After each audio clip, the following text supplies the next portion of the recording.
우리가 교회를 다니면서 항상 성경을 가지고 있지만 사실은 성경이 세상에서 가장 많이 팔리는 책이기도 하지만 가장 안 읽혀지는 책이기도 합니다. 그냥 소장품으로만 생각한다는 거예요. 소장품으로. 왜 그러냐 하니까 읽어도 몰라서 그런 거예요. 뭐가 뭔지도 모르겠고 재미도 없고 그러다 보니까 좀 읽어봐야 되겠다 생각하고 읽었는데 거의 뭐 몇 장을 넘기지를 못하고 그냥 다시 책장에 두는 경우가 많은 것 같습니다. 근데 뭐 하나님이 우리에게 성경책을 이렇게 주셨는데 소장하라고 주신 것이 아니고 읽으라고 주신 거죠. 근데 왜 읽으라고 하느냐? 이걸 통해 가지고 우리가 세상에서 낙심하거나 절망하지 말고 소망 가운데 믿음 안에서 살아서 하나님이 주시는 복을 누리게 하고자 주신 말씀이라 생각됩니다. 그래서 참 이 귀한 성경을 우리가 어떻게 읽을 것인가 볼 것인가를 여러분도 알고 계시겠지만 다시 한번 생각했으면 좋겠습니다. 지금 여러분이 보는 저 성경은 세계에서 제일 오래된 성경이라고 하는 책입니다. 옛날에 중세 때에는 성경책 한 권이 한 10억 이상이 되었습니다. 그러니 요즘 시대에 10억짜리 책을 누가 사보겠습니까? 뭐 부자나 아까도 이야기했습니다만 소장품으로 가질 수도 있겠지만 이 책을 가질 수 있는 사람은 거의 뭐 드물 겁니다. 그리고 뭐 이 책을 가지지 않으면 당장 죽는다고 하면 뭐 수단과 방법을 가리지 않고 또 뭐 구입을 하겠지만 뭐 그런 것도 아니고 그래서 이 성경책은 참 이렇게 비싼 책인데 하나님께서 참 놀라운 역사를 통해 가지고 저와 여러분이 성경을 읽을 수 있도록 이렇게 역사해 주셔서 가지고 있는 것입니다.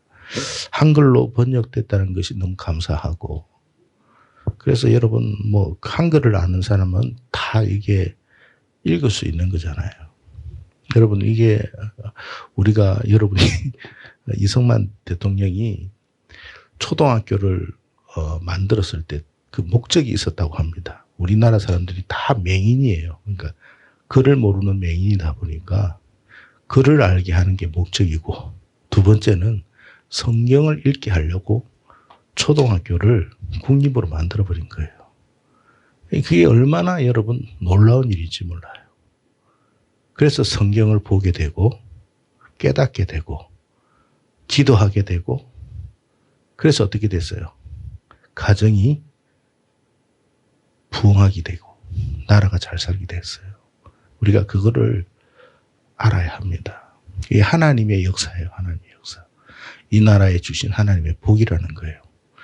자, 그러면 우리가 성경을 어떻게 볼 것인지를 금방 읽었는데 다시 한번 읽겠습니다. 시작.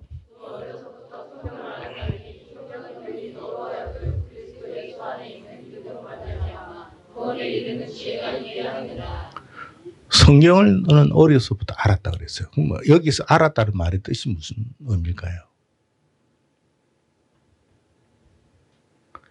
성경에서 말씀하시는 것을 네가 알았다는 뜻이에요. 여러분 그게 얼마나 복인지 몰라요. 성경을 읽어도 모르는 사람이 많아요. 그러니까 이것은 뭐 어떤 세상적인 학문이 많다고 아는 게 아니에요. 하나님께서 알게 해주시고 깨닫게 해주시니까 알게 된 거예요. 이게 진짜 복이거든요. 왜? 성경을 알게 되면 어떻게 되느냐? 인생이 달라집니다. 그리고 여러분 낙심하지 않습니다. 좌절하지 않습니다. 낙심이 되다가도 다시 일어납니다. 다시 소망을 갖게 됩니다. 어떤 어려운 형편과 상황 속에서도 결코 절망하지 않아요. 다시 소망의 하나님을 바라보게 되는 거고 그래서 기도하게 되고 기도함으로 하나님이 응답하시고 그 삶이 열리는 축복을 받게 되는 거예요. 그래서 성경을 아는 것이 그만큼 축복입니다. 자, 넘어가겠습니다. 자, 이게 뭐로 보이나요? 한번 여쭤보겠는데, 다민아, 뭐로 보이냐? 잘 봐봐. 뭐로 보여? 사람이 몰려있는 거로 보여. 지금 힌트를 하나 주면 이게 그림이야. 지금 화가가 그림을 그리고 있어. 어떤 그림을 그린다고 생각해? 그냥 상상이니까. 너의 상상을 동원해서 한번 이야기해봐. 지금 사람들을 그리고 있어요. 사람들이 지금 우산도 쓰고 있고 어디인가를 가기도 하고 지금 이게 화가가 뭔가를 그리고 있어요. 지금 뭘 그릴까요? 사람에 대한 그림을 그리고 있는데. 근데 이거는 뭐 맞출 수 있는 게 아니에요. 그냥 네가 작가라면, 화가라면 이렇게 왜 작가가 그렸을까를 한번 상상해 보라는 거예요. 뭘 그리고 싶었을까요? 응? 사람이 모여 있는 것을 그리고 싶었다. 예, 그렇죠. 뭐 사람이 지금 이렇게 막 모여 있는 거를 뭔가 그리고 싶어서 아마 할 수도 있을 것 같습니다. 우리 청년 회장님은 뭘 그리는 것 같아요?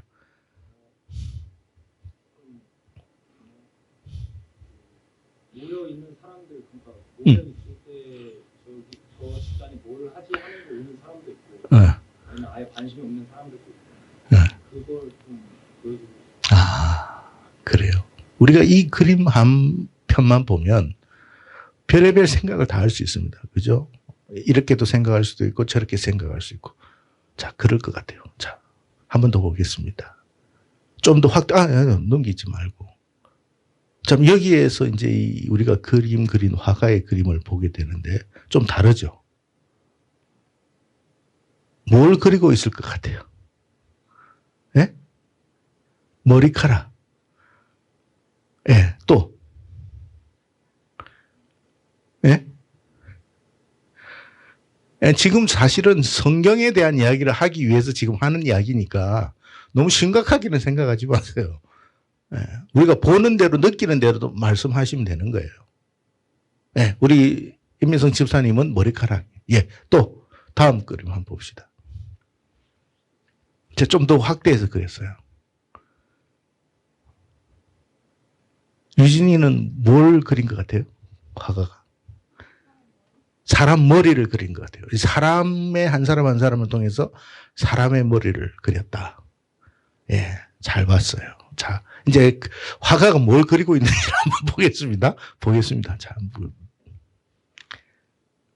화가는 지금 이걸 그리고 있어요. 근데 우리가 아까 한 부분만을 보면 다른 생각을 할 수 있다는 거죠.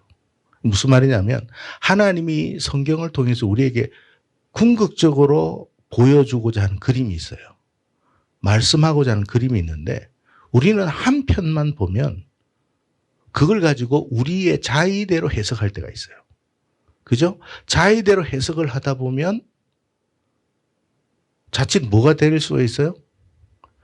작가의 의도와 관계없는 생각을 할 수 있고 그것이 마치 답인 것이라 생각할 수가 있다는 거죠. 자, 오늘 이 작가는 지금 어떤 사람의 모습을, 얼굴을 좀 우리가 보면 저기 뭐 괴물과 같은 사람의 어떤 모습을 지금 그리고 있는데 우리는 어떤 한 편만 보면 다른 것을 상상할 때가 있다는 거죠. 이래서 여러분 2단이 나오고 3단이 나오는 거예요. 하나님은 지금 이런 의도를 가지고 말씀하고 계시는데 우리는 전혀 다른 부분을 가지고 이야기하고 있다. 자, 이 그림은 사람이 보기에도 왜 작가가 저렇게 흉측한 얼굴을 그릴까라고 생각할 수도 있지만 또 이것을 통해서 뭘 이야기하고자 하느냐 하는 것을 우리가 또 생각해 볼 수 있다는 거죠. 예. 자, 이 그림은 뭉크, 여러분이 잘 아는 뭉크의 절규라는 그림입니다. 뭉크가 이 절규라는 그림을 그리면서 화가가 뭐 때문에 절규라고 하는 제목으로 이 그림을 그렸을까요? 지원이 한번 이야기해 보세요. 틀려도 괜찮아. 우리가 무슨 뭐 그림 전문가도 아니고. 뭘 절규하는 거예요? 응? 따라오는 거. 예. 그래요. 잘 봤어요. 지금 여기 원안에 있는 지금 두 사람이 있죠. 그게 지금 이렇게 오고 있어요. 지금 우리가 살아가는 세상이 얼마나 무섭습니까? 그러니까 와 하고 비명을 지를 수 있고, 자 그래서 절규하는 것이다 라고 할 수 있어요. 그러니까 뭉크가, 자 봅시다. 뭉크라고 하는 화가가 정말 그거를 놓고 이렇게 그림을 그렸을까요? 아니 지원이 한번 이야기해 보세요. 지금 사람이 따라오니까 너무 무서워가지고 이렇게 소리 지르는 그것 때문에 그림을 그렸을까요? 어땠을 것 같아요?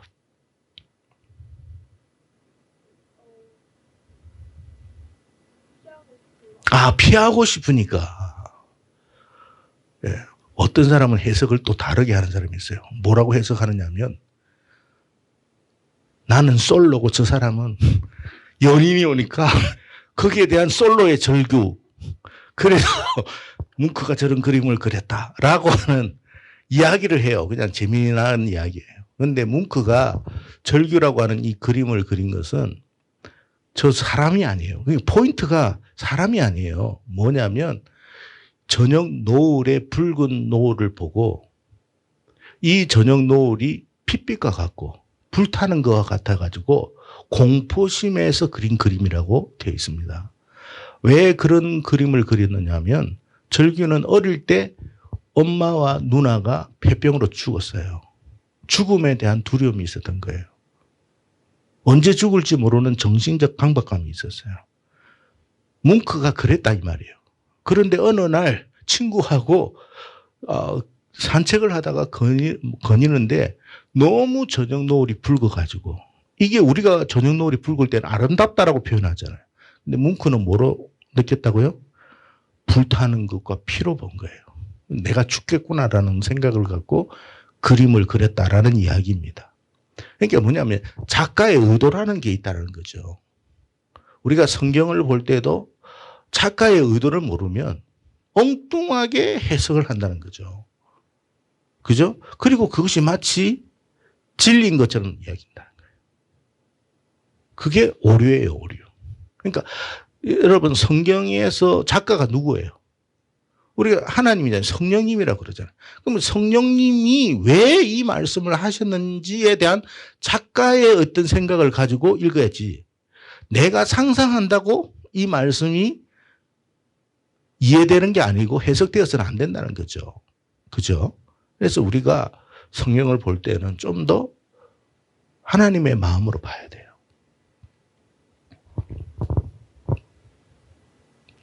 이게 여러분 아주 뭐 이런 밥상이 나오면 얼마나 좋습니까? 자, 성경은 마치 뭐와 같으냐면 이와 같은 밥상이에요. 하나님이 우리에게 이와 같은 밥상으로 우리에게 차려주시고 먹으라고 한 거예요. 왜? 생명의 양식이니까. 여기에 보면 아주 수많은 종류, 다양한 종류의 음식들이 있습니다. 얼마나 보기에도 좋은지. 그죠? 하나님이 이 많은 음식을 주신 이유가 뭘 것 같아요? 왜 이렇게 많이 차렸나요? 우리가 이거 다 먹을 수도 없는데, 그죠? 왜 이렇게 하셨을까요?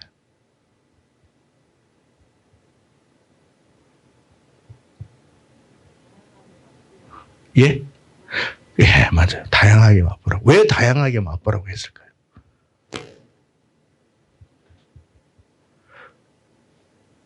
다양하게 먹음으로 우리가 어떻게 해야 할까요? 우리의 몸이 골고루 영양을 섭취하여서 건강해지라고 하는 거예요. 그래서 여러분 음식에는 음식 종류마다 다 영양분이 다 다르죠. 그리고 또 먹는 것에 대한 즐거움이 있는 거예요. 자, 그런데 하나님이 우리에게 이런 밥상을 주셨어요. 차려주셨어요. 자, 그러면, 우리 현성이는 이런 밥상을 받았을 때, 다 먹을 것 같아요? 아니면, 본인은 어떻게 할 것 같아요? 왜 이렇게 많이 쓸데없이 차려서, 아니, 앞으로 넘겨주세요. 왜 이렇게 많이 차려서라고 할 것 같아요? 아니면, 뭐, 어떻게 할 것 같아요? 엄마가 이렇게 차렸어. 응. 아, 맛있게 다 먹을 것 같아요? 아, 한마디 하는 것도 없고, 감사하게. 아. 그런데 이제 엄마가 이렇게 차렸어요. 넘겨주십시오. 근데 이것만 먹고 있어. 밥하고. 만약 가령 엄마는 이렇게 차렸는데, 그러니까 현성이가 좀 더 건강하고 좀 더 이렇게 튼튼하고, 그래서 이제 이게 잘 자라라고 그렇게 아주 그냥 여러 애쓰고 노력해가지고 밥상을 차렸는데, 현성이는 이제 이것만 먹고 있어. 그러면 보는 엄마는 어떨 것 같아요? 한 소리 하죠. 뭐 어떤 한 소리를 할 것 같아요? 그렇죠. 근데 왜 제가 이런 그림을 보여주는 걸까요? 우리가 하나님의 말씀을 너무 편식할 때가 있어요. 그러니까 무슨 말이냐면, 내가 좋아하는 것만 취하는 거야. 나는 이런 말씀이 좋아. 난 이 말씀이 좋아서 그 말씀만 받아. 그래서 말씀을 들을 때도 배울 때도 내가 좋아하는 것만 듣는 거예요. 그것만 받아요. 그리고 내가 듣기에 좀 그렇다 싶은 건 안 받아.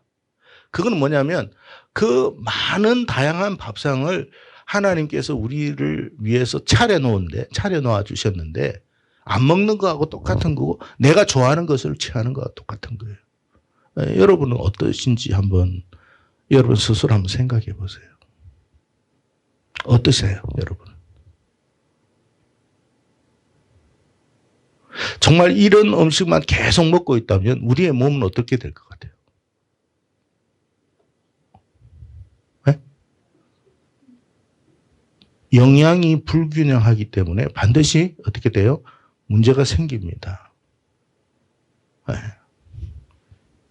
하나님의 말씀 안에는요, 뭐 제가 여기에 뭐 여러 가지 이야기했지만 이것만 있는 게 아니고 더 많은 다양한 이야기들, 주제들, 그죠? 그런 게 있습니다. 근데 우리는 뭐냐면, 뭐 은사 중심, 뭐 기적 중심, 그것만 취하려고 해요.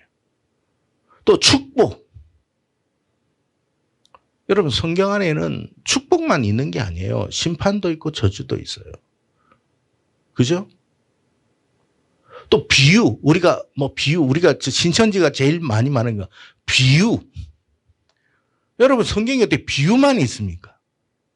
모든 걸 다 비유로 해버리면 이게 말이 안 되는 거예요. 비유 외에도 다른 다양한 것들이 있어요. 우리는 골고루 섭취해야 돼요. 하나만 편식하다 보면 반드시 불균형이 일어나고 문제가 발생하는 거예요. 그래서 성경을 볼 때는 여러분이 한 부분만 봐서는 안 되고, 내가 좋아하는 것만 취해서도 안 되는 거예요. 다양한 것을 내가 비록 그것을 원하지 않는 듯한 어떤 생각을 가져도 받아야 돼요. 왜? 그래야 균형이 있으니까. 밸런스를 잃어버리면 안 돼요. 밸런스.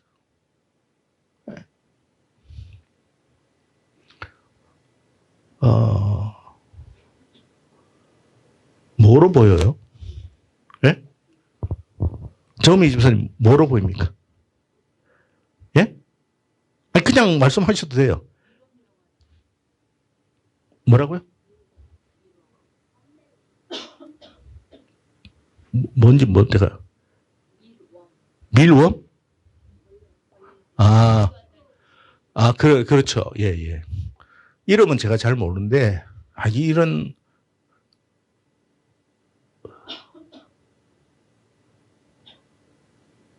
예. 제가 성경을 보면 여러분 아시다시피 정말 이게 과연 성경인가? 이게 믿음의 가정인가?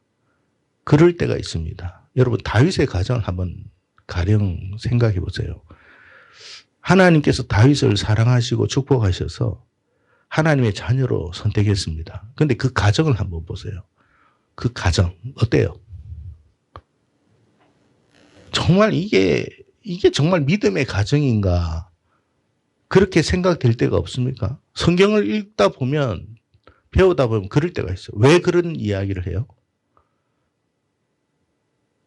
일단 다윗도 예를 들어서 8번째 막내 동생 아들로 태어나가지고 별로 대우를 못 받았어. 그죠? 뭐 그런 것도 있고. 또 다윗 역시도 어떻게 됐어요? 남의 아내 어떻게 했잖아요. 정말 여러분 믿음의 사람이 과연 이럴 수 있느냐 이런 생각이 안 듭니까? 회의감이 들지 않나요? 그럼 다윗뿐만 그런 게 아니라 그 자녀들은 또 어떻습니까? 살인이 일어났어요, 안 일어났어요? 간음이 일어났어요, 안 일어났어요? 여러분 그냥 한번 생각해 보세요. 정말 이런 가정이 정말 믿음의 가정이라고 생각됩니까? 근데 성경은 그걸 우리에게 보여주고 있어요. 그럼 뭘 이야기하는 것 같아요?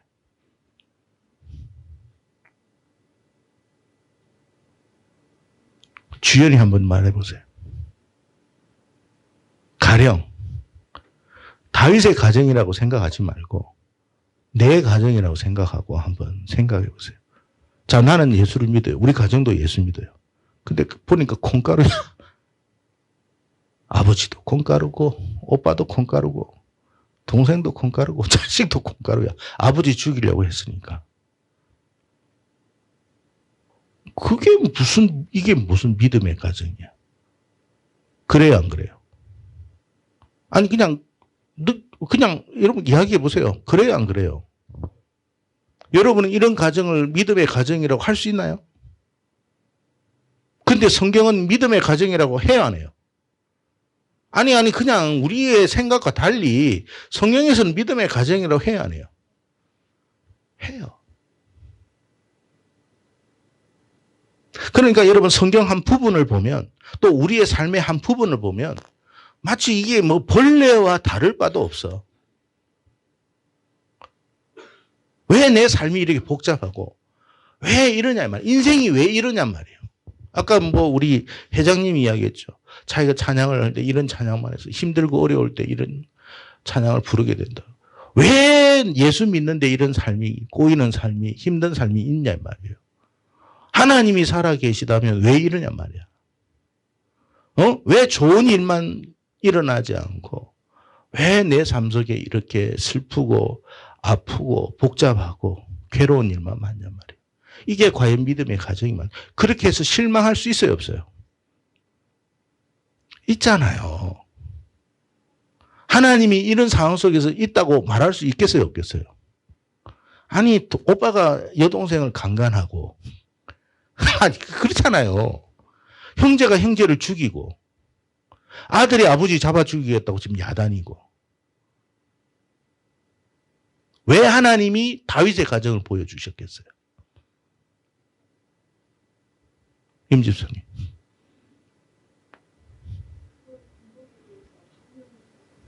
반면교사 삼으라고. 우리가 그렇게, 예, 맞습니다. 또, 다른 분들 한번 이야기해 보세요. 지금 하나님의 관점에서 한번 보세요. 여기에 소망이 보여요, 안 보여요? 다윗의 가정에 소망이 보여요, 안 보여요? 근데 하나님은 다윗을 선택했어요, 안 했어요?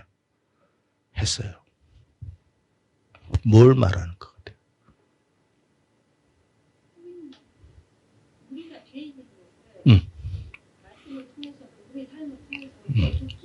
예, 맞습니다. 또 지금 이 그림만 보면 우리 집사님이 말씀하신 것이 다 맞아요. 우리는 그걸 깨달아야 되고 그게 틀림없는 말씀입니다. 자, 그런데 하나님은 이 그림이 이게 어디냐면 우리가 여러분 산 깊이에 한 숲속에 있는 한 장면을 찍은 거예요. 숲속에 있는 깊이에 있는 한 장면. 그 숲속에 가보니까 자세히 살펴보니까 이 구더기와 이런 벌레들이 너무 많아. 그러면 우리는 어떤 생각을 해요? 아, 끔찍하고 혐오스럽고 그렇게 느껴져요. 자, 그런데 그 숲에서 거기에서 멀리 떨어져 가지고 먼 곳에서 지금의 이 광경을 보면 아름다워요, 하나는 아름다워. 근데 여러분 저 안에 들어가 보면 저 아까 이야기했지만 그런 벌레들이 가득해. 근데 거기에서 벗어나서 멀리 떨어져서 전체를 한번 봤어요. 전체를 보니까 아름다워요, 아름답지 않아요? 너무 아름다워요. 뭘 말씀하시는 것 같아요? 한번 생각해 보세요. 뭘 말씀하시는 것 같아요? 하나님이 성경 안에는 다윗의 가정만 있는 게 아니잖아요. 그 다윗의 가정은 너무 복잡해. 그런데 성경 전체를 한번 보니까 너무 아름다운 거야. 뭘 말씀하시는 것 같아요? 여러분, 때로는 우리가 믿음 생활하면서 너무 낙심될 때가 있잖아요. 과연 이게 믿음의 가정이 맞는가? 하나님이 과연 우리 가운데 임하시는가? 이 벌레 같은 인생은 내가 생각해봐도 이 구더기와 같고 짐승과 같고 과연 여기에서 무슨 소망이 있고 은혜가 있고 축복이 있을 것인가 생각이 들어요. 그것만 보면 낙심해서 믿음 생활 못해요. 그러나 멀리 성경 전체를 바라보면서 우리의 삶의 한 부분을 보면 그 모든 것이 다 가려져요. 그리고 너무 아름다워요. 하나님이 궁극적으로 어떻게 하신다는 뜻이에요? 우리의 삶을 이렇게 만들어 가신다는 거예요. 그게 성경의 메시지. 왜 성경을 알아야 돼요? 지금의 현실 한 순간순간을 보면 절망할 것밖에 없어요. 낙심할 것밖에 없어요. 그러나 하나님의 궁극적인 그 큰 그림 안에서 보니까 낙심할 일이 없다 이 말이에요. 왜? 그 그림을 누가 그린다는 거예요? 하나님이 그려가시는 거예요. 그래서 구원과 회복이 성경에서 말씀하고자 하는 게 뭐냐면 그런 구더기와 같은 인생, 지렁이와 같은 야곱과 같은 너도 하나님이 이 지렁이와 같은 야곱에게 뭐라고 그랬어요? 그래서 하나님이 은혜 주시는 거예요. 회복하시겠다는 거예요. 그래서 성경을 읽어야만 소망이 생기는 거예요. 이 구더기와 같은 벌레와 같은 나 같은 인생을 하나님이 그럼에도 불구하고 어떻게 한다고요? 구원해 가시고 회복해 가실 것이다. 그게 주시는 메시지예요. 그러니까 지금의 삶의 현장이 너무 힘들어. 아까 우리 회장님이 이야기한 것처럼. 낙심할 것밖에 없죠. 그러나 내 인생의 전체의 그림을 하나님이 그리고 계시잖아요. 그럴 때 얼마나 하나님이 아름답게 내 인생을 그려가실지를 상상하라는 거예요.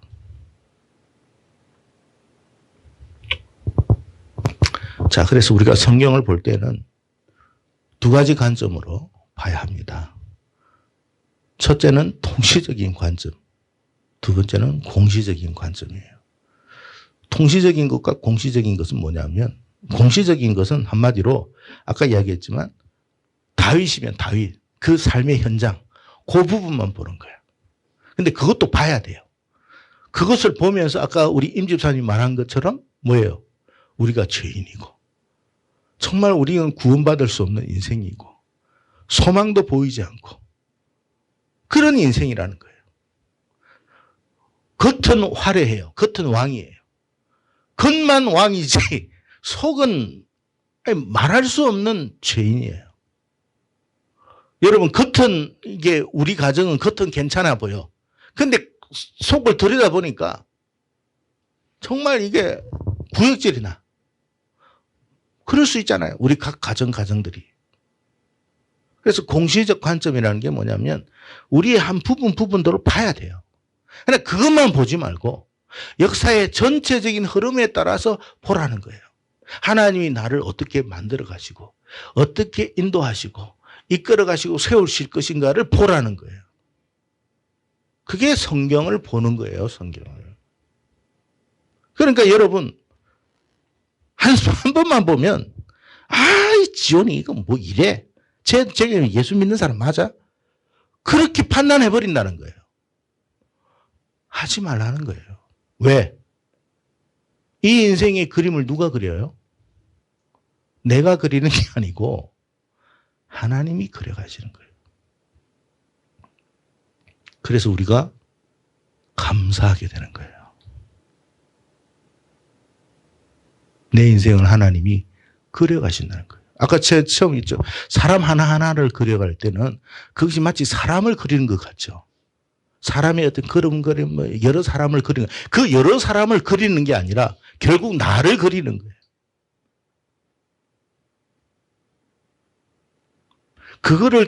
그것을 깨달을 수 있는 게 뭐냐? 성경을 통해서 깨달아지는 거예요. 그래서 말씀을 보고 듣고 읽으라는 거예요. 근데 그걸 못 깨닫는 사람은 어떻게 돼요? 그냥 주저앉아 버려요. 낙심해 버려요. 절망해 버려요. 완전히 하나님에게서 멀어질 수도 있어요.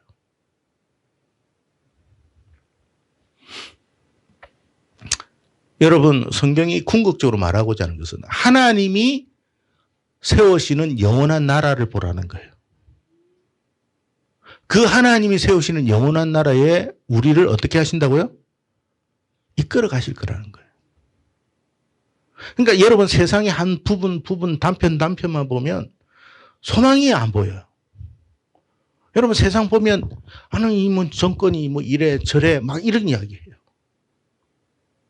그러니까 맨날 욕하고 맨날 그래요. 근데 하나님은 지금 하나님이 세우시는 나라는 어떤 나라예요? 한국도 아니고 일본도 아니고 중국도 아니고 미국도 아니에요. 하나님의 나라예요. 그 하나님의 나라에 우리를 이끄실 거예요. 비록 우리의 삶이 이렇게 벌레 같은 정말로 저기 구더기 같은 지렁이 같은 야곱과 같은 인생이라 할지라도 하나님이 우리를 이끄시고 새롭게 하시고 회복하시고 거룩하게 하신다면 우리는 그렇게 될 줄로 믿습니다. 하나님 안에 소망이 있다는 거예요. 그래서 여러분, 비록 여러분의 지금의 모습이 여러분 스스로가 생각할 때 실망스러워도 너무 실망스러워하지 마시고 좌절하지 마세요. 다만 중요한 것은 뭐냐면 하나님을 믿는 믿음이 있어야 돼요. 하나님이 내 인생의 주인이라는 것을 인정해야 돼요. 그리고 하나님이 내 인생을 주관해 달라고 기도해야 돼요. 하나님께 내 인생을 맡기면 하나님이 내 인생을 그려갈 거예요. 그런데 내가 내 인생의 주인 되면 하나님은 그릴 수가 없어요. 성경을 우리가 어떻게 볼 것이냐. 왜 이단에 빠져? 그래서 어떤 목회자가 와가지고 무슨 말씀을 해가지고 아이고 저 말씀이 나하고는 정말 내가 지금까지 바랬던 말씀이다 해가지고 아멘 그렇게 할 필요도 없고 또 저 말씀은 나하고는 안 맞다 해가지고 노멘 할 것도 없어요. 말씀은 그렇게 보는 게 아니에요. 전체를 보라는 전체를. 그래서 궁극적으로 하나님이 나를 어떻게 만들어 가실지를 보라. 그게 하나님의 말씀이에요. 그래서 여러분 단편은 야곱이고 요셉이고 솔직히 말해서 여러분 야곱의 어떤 가문 속에서도 봐도 형제간에 얼마나 여러분 복잡합니까? 그런데 어떻게 해요? 하나님이 만들어 가시잖아요. 그거를 보라는 거예요. 하나님이 만들어 가시는 것을 봐야지. 왜 요셉이 팔렸느니 누가 요셉을 팔았느니 그것만 따지면요 스트레스 받아서 못 살아요. 순간순간은 내가 정말 억울함을 당하고 원통함을 당하고 내 인생이 추락하는 것 같아도 하나님 안에서는 추락하는 게 아니에요. 그게 더 새로워지는 과정일 뿐이죠. 그래서 여러분 성경을 대할 때는 말씀을 읽고 들을 때는 그런 관점에서 성경을 좀 보시기를 바라고 읽으세요. 그래야 살아요. 낙심하지 않고 절망하지 않습니다. 예. 다음 있나요? 예, 없습니다. 꼭 그걸 명심하시고 살아가기를 바랍니다. 한 가지 또 덧붙인 것은 우리 청년들이 기도를 너무 잘 하시는 것 같아요. 나는 사실 뭐 이렇게 청년들 예배를 이렇게 시작하게 되었고 했는데 우리 청년들의 기도를 들어보면 감동이 너무 많이 오고 너무 진솔한 것 같아요. 하나님은 화려한 말을 듣기를 원하는 게 아니라 정말 우리에 있는 솔직한 이야기를 듣고 싶고 그럴 때 하나님이 복을 주시는 것 같아요. 그걸 잃지 마세요. 잃어버리지 마시고 그 순수함을 지키시고 더 그 하나님 앞에 그 순수함을 유지할 수 있도록 애를 쓰시면 하나님께서 반드시 여러분에게 은혜와 복을 주실 줄로 믿습니다. 이 청년들이 지금보다 30배로, 60배로, 100배로 많아지기를 바랍니다. 축복하고 기도하겠습니다. 하나님 아버지 감사합니다.